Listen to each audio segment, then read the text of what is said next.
All right.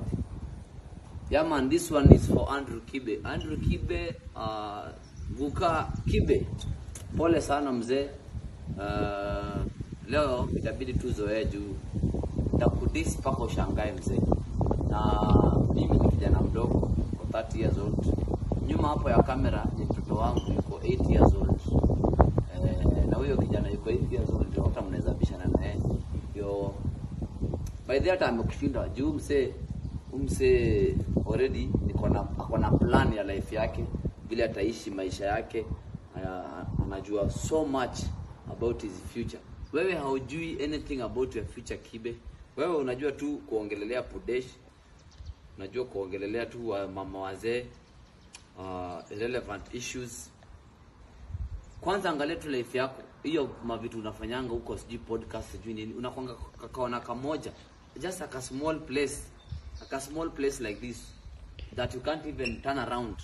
It is just like a small room where you do your shenanigans ya ujinga ya kuongelelea watu useless na stupid things that you discuss on your social media because you don't have work.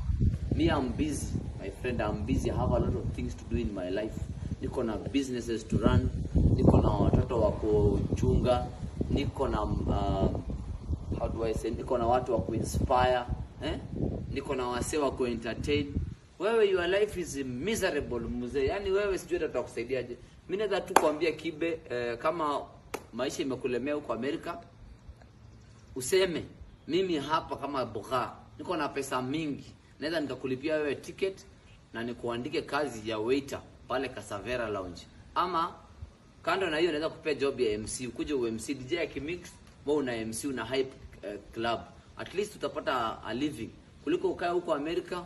Sasa umekuwa mtu blood fucking, hauna maisha huko Amerika, unaishi kwa mama mzee, you can't even move around because you don't have papers, you can't go outside that room, that small room.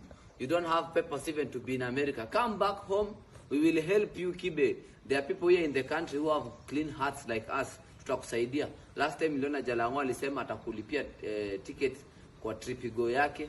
Sasa mimi naambia Jalang'o hata hakuna haja ya kulipia hiyo ticket. Mimi hapa kama Buga nitatoa pesa taslimu. Wewe sema unataka kurudi nyumbani lini, nitakuwa nimekuandikia ticket zako zitakuwa tayari na nitakureceive pale airport, kwa sababu najua hata ile Nissan March yako ulikuwa nayo ulishauza, ama kama haijachukuliwa na mwenye alikuwa amekuzia kwa deni. So mimi nitakureceive pale na nikupe hata hiyo gari kadogo ya kutumia. Mimi wewe ukijipanga kwa sababu najua wewe you are an old dog, you can't learn new tricks. You don't know. Don't play with Buga. Play with anything else in this country, not Buga. Well,